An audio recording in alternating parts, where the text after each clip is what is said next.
Et alors, qu'est-ce que j'apprends dans mes formations? J'apprends des outils qui viennent du futur. Pourquoi les gens payent très cher pour venir me voir en formation? Donc, par exemple, à mes élèves, je leur enseigne tous qu'il faut absolument dessiner en cours. Si j'étais prof et qu'un élève ne dessine pas, je dis « Oh! Pourquoi tu ne dessines pas ?» Les gens vont dire « Mais il est fou. » Peut-être, sûrement. Ou alors peut-être que quand quelqu'un dessine, il y a une explication. Bien sûr. Quand quelqu'un dessine, il y a deux possibilités. La première, c'est que le niveau de ce qui est dit, ou les informations, sont trop nombreuses. Donc son cerveau conscient décroche. Le cerveau conscient est limité à 4 infos par seconde. S'il y a trop d'informations, le cerveau conscient décroche. Et le subconscient doit prendre le relais. Le minimum du subconscient, c'est 4 milliards d'informations par seconde. C'est pour ça qu'en classe, on a sûrement tous connu cette scène. On a par exemple, comment tu t'appelles? Non, dans le fond, toi. Samir. Donc Samir, il est dans le fond, il est à côté de Mélissa. Il se balance sur sa chaise. Non, on imagine, bien sûr. On imagine, il est dans le fond sur sa chaise en train de draguer Mélissa. Donc il fait plusieurs actions. Il se balance, il drague Mélissa, il mange un chewing-gum. Et à un moment, le professeur lui dit « Samir !» Et Samir lui répond « Oui, je sais, vous avez dit que c'était en 1789, etc., qui sont arrivés. » Donc là, à un moment où c'est très compliqué pour les autres de se concentrer, lui, il peut en même temps draguer, manger un chewing-gum, se balancer sur sa chaise. Et pourquoi il mémorise parfaitement? Parce qu'il n'essaye pas de mémoriser. Il lâche prise. Et au moment où le professeur le rappelle, son subconscient lui dit « Voilà tout ce qui vient d'être passé, maintenant tu l'as à disposition. » Ça, c'est la puissance du subconscient. Et donc, quand il y a trop d'informations pour un élève, on ne lui demande pas de rester concentré. On lui dit « dessine ». Prends un papier et dessine. Ça permet à ton conscient de se concentrer sur le dessin et ton subconscient, qui a 4 milliards d'infos, de prendre le relais. Donc voilà, par exemple, certaines choses que j'enseigne aux gens, comme quoi dessiner peut paraître stupide parfois, alors qu'en fait, c'est la meilleure chose à faire, bien sûr. Et comme je vous disais, je suis un peu comme McFly, je viens du futur et je ramène plein de techniques aux gens et je leur propose, et libre à chacun de prendre ce qui l'intéresse ou pas. Et puis il y a le E égale MC2, j'aime bien les équations de la légende personnelle, parce que beaucoup de gens me disent, d'accord, vous avez fait tout ça, mais moi maintenant je fais comment pour ma légende personnelle? Je leur dis, c'est très simple, voilà l'équation. Tu vas essayer de réussir. Et inévitablement, comme tous les êtres humains, tu vas misérablement échouer. Tu vas essayer d'être en couple, et misérablement, comme tous les êtres humains, tu vas échouer. Parce que tu n'as pas été formé à être en couple. Tu n'as pas été formé à réussir. Tu n'as pas été formé à donner la meilleure version de toi-même. Mais qu'est-ce que la plupart des humains vont faire après l'échec? Ils vont s'arrêter d'essayer. Parce qu'ils vont se dire, j'ai souffert, je ne veux plus jamais souffrir, donc je préfère souffrir d'être comme je suis maintenant, plutôt que de prendre un nouveau risque et d'obtenir quelque chose en retour. Et c'est pour ça que seulement 5% de l'humanité arrive ici. Parce que les 5% ont compris qu'il fallait essayer, échouer, jusqu'à trouver le bon chemin pour réussir. Et il faut complètement oublier, si vous voulez réussir, les notions de gain, de perte et d'échec. Vous allez perdre, vous allez échouer, vous allez souffrir.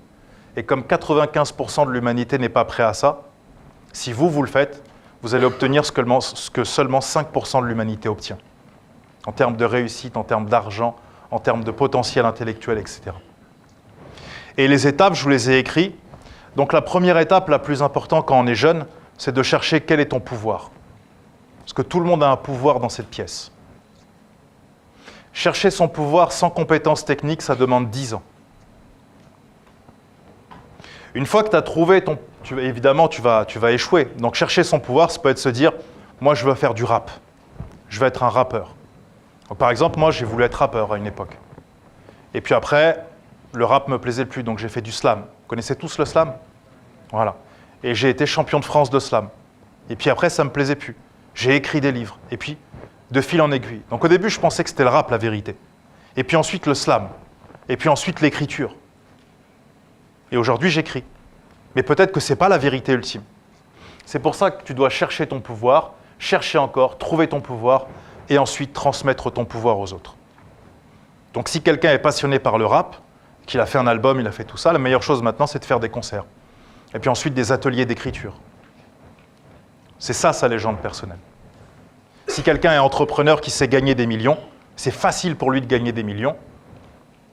Qu'est-ce qu'il doit faire? Il doit enseigner quoi aux gens? Comment gagner des millions facilement? Tu vois? Si quelqu'un est bon à l'école, qu'est-ce qu'il doit faire? Il enseigne aux gens comment être bon à l'école. Tout simplement. Et donc la stratégie 2 qui va avec la légende personnelle, ce qui est hyper important, c'est d'avoir un rêve. Et souvent on vous dira, ouais, c'est niais, ouais, avoir un rêve, ouais, t'es dans les nuages et tout. Bien sûr, bien sûr. Alors, voilà le rêve de 2 personnages que je vais vous présenter. C'était de se taper le Dawn Wall, le mur le plus dur au monde à escalader. Donc vous voyez, hein, c'est tout droit. Et il n'y a aucune prise pour les mains. Et il n'y a que 2 gars, 2 fous qui avaient réussi à faire ça. Et eux, ils se sont dit, allez, on va le tenter. On va se faire le mur le plus dur au monde. Et c'était leur légende personnelle. Kevin Georgeson et Tommy Caldwell. Ils ont fait ce que personne n'arrive à faire. C'est la voie la plus dure au monde et ils ont mis 19 jours à rester comme ça, plantés au-dessus du vide, dormir dans des tentes, etc. Pourquoi je vous montre ça? Parce que selon moi, chaque jeune, chaque être humain, il doit trouver quel est son down wall à lui. Alors, je vais vous inviter à prendre tous une feuille, à déchirer un bout de papier, ou prendre une grande feuille même, et écrire c'est quoi votre down wall à vous. C'est quoi votre rêve? C'est quoi votre objectif? C'est être caissière à Carrefour Market? C'est quoi? Et vous l'écrivez en gros sur la feuille.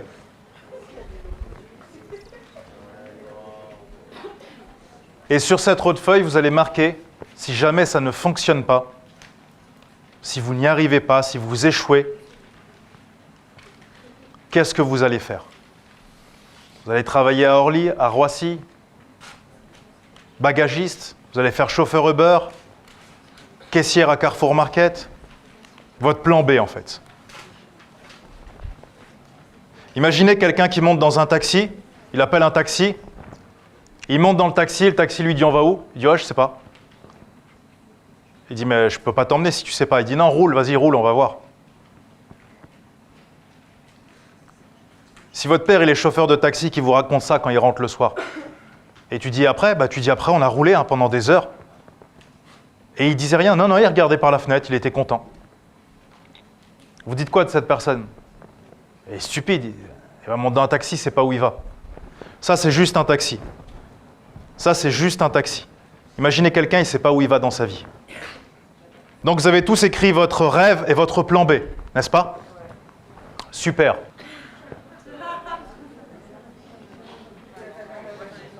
Il ne faut jamais avoir de plan B. Il n'y a que 3 catégories de personnes sur Terre qui ont le droit d'avoir un plan B. Alors peut-être que vous en faites partie. La première partie, c'est les perdants. Les perdants ont tous un plan B. La deuxième catégorie, c'est les lâches. Les lâches ont tous un plan B. Et la dernière catégorie, la meilleure, celle que je préfère, c'est les faibles d'esprit. Les faibles d'esprit ont tous un plan B. Pourquoi il ne faut pas avoir de plan B?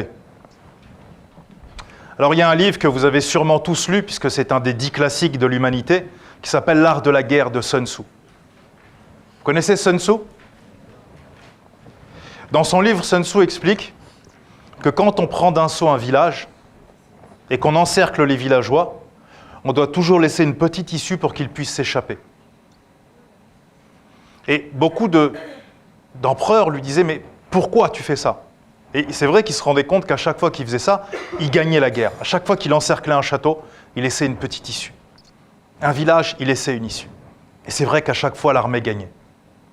Un jour, l'empereur était exténué et lui dit « Écoute, explique-moi quelle est cette technique extraordinaire. » Et Sun Tzu lui dit « Quand on encercle un village et qu'on va massacrer hommes, femmes et enfants, et que les gens voient qu'ils n'ont plus aucune issue, comme l'homme et la femme savent qu'ils vont mourir de toute façon, ils vont ramasser ce qu'ils peuvent et ils vont se battre avec ce qu'on appelle l'énergie du désespoir.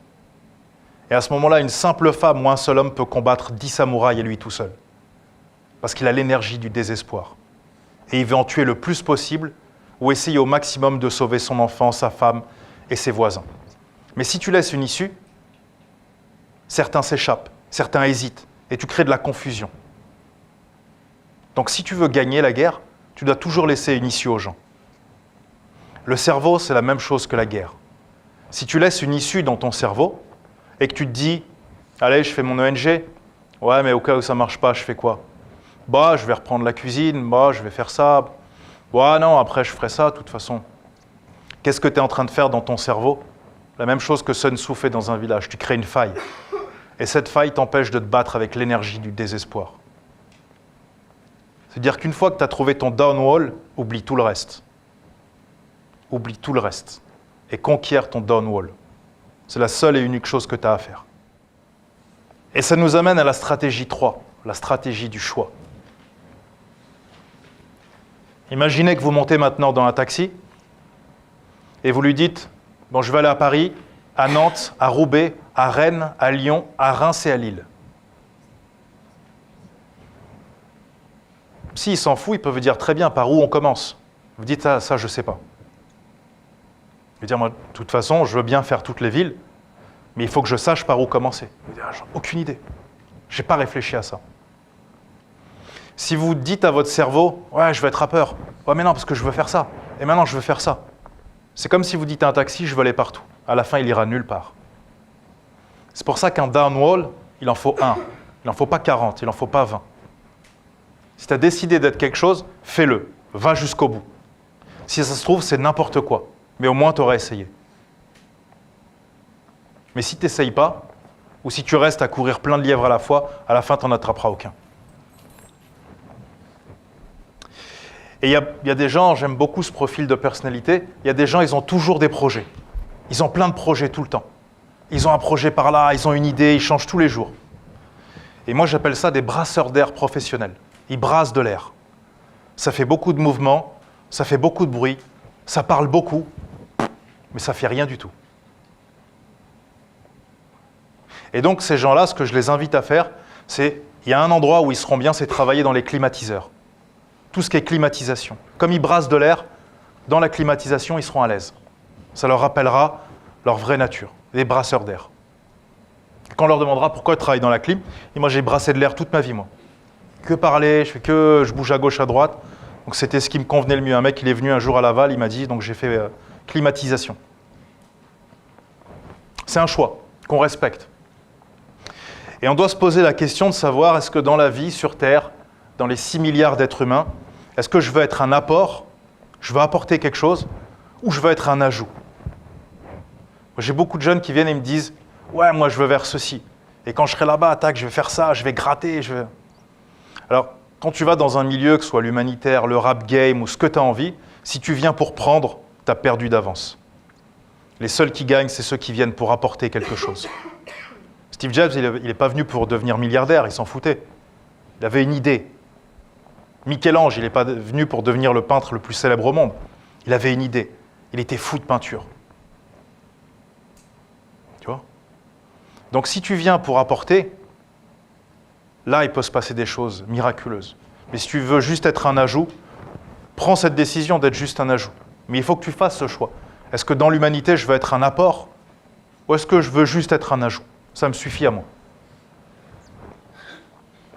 Et puis oui, souvent, quand on ne veut pas être dérangé, on met son téléphone en mode avion.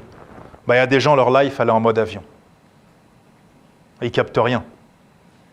Ils sont à la ramasse. Pas de réseau, pas de 3G, même pas de Edge. Ils ne sont plus connectés au monde. Tu vois. Ils sont dans leur monde à eux.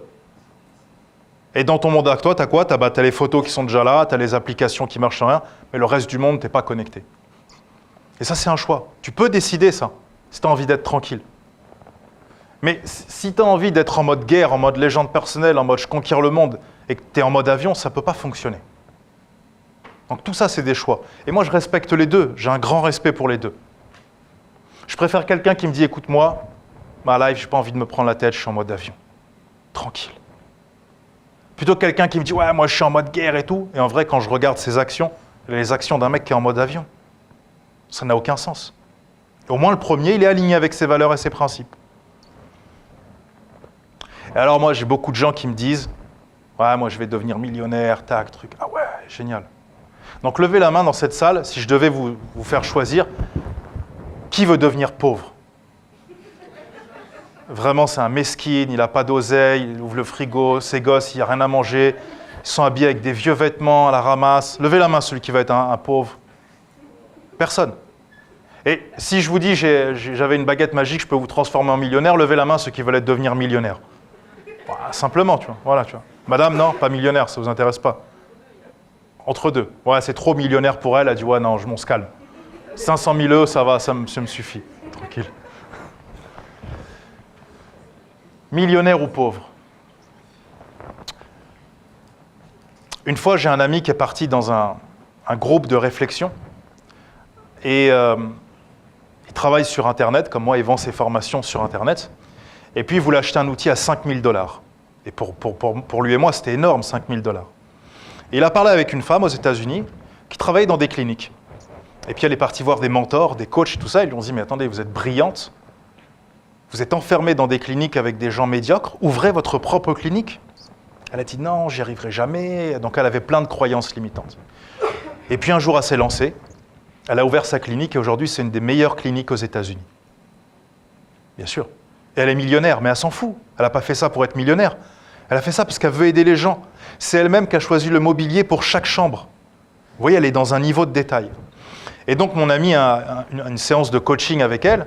Elle dit, voilà, je vais acheter un outil à 5 000 $ et tout. Et elle lui dit, tu veux gagner combien? Il dit, voilà, j'ai plusieurs millions à gagner, etc. D'accord. Et donc, elle lui a dit cette phrase. Elle lui dit, tu vois, il y a une différence entre ce que tu veux et ce que tu fais.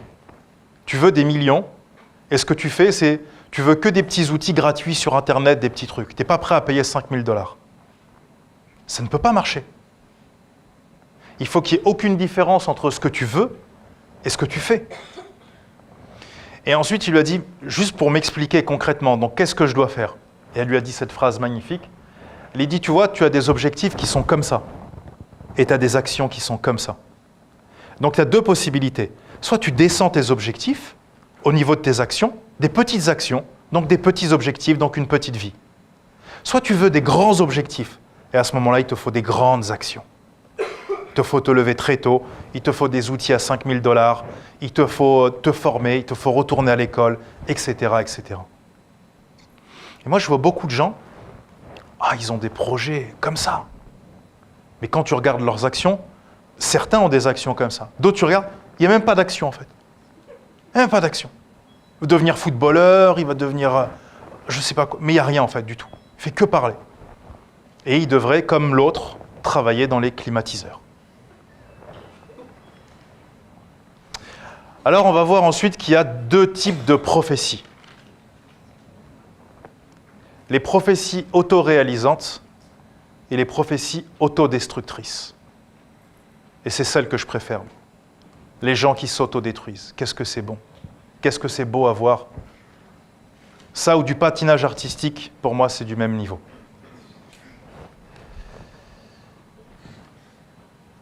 Millionnaire, c'est possible ou pas de devenir millionnaire? Par exemple, toi, tu penses que... Comment tu t'appelles? Mélissa. Tu peux devenir millionnaire? Ah, Mélissa, t'aurais dû t'asseoir dans le fond. Pour l'exemple, au moins.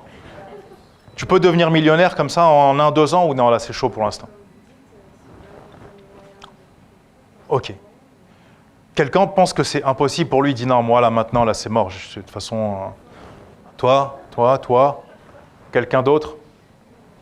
Donc, tous les autres, vous pensez que c'est possible? Ok, cool. Alors, j'ai une bonne nouvelle. Que tu penses que tu peux ou que tu ne peux pas, dans les deux cas, tu as raison. Bien sûr.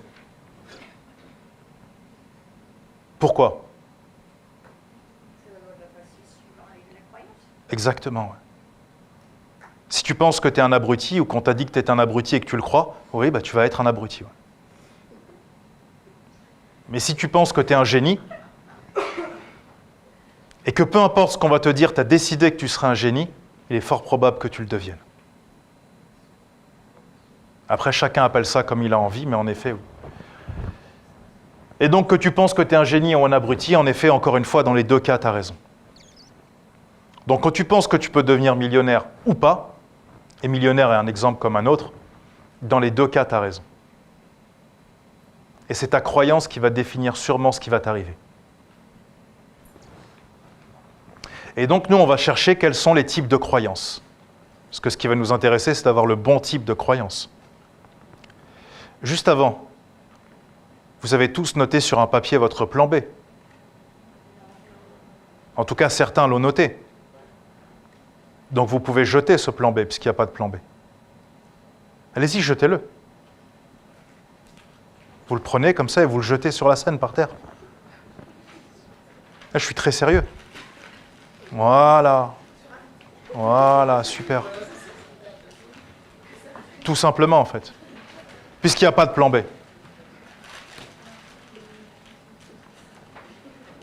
Il y a un plan B ou pas?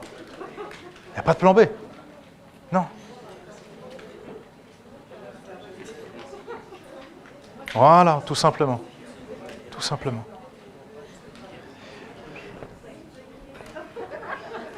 Et vous voyez, normalement, on va se dire, un formateur, en veste et tout, mais on ne peut pas jeter des papiers, etc.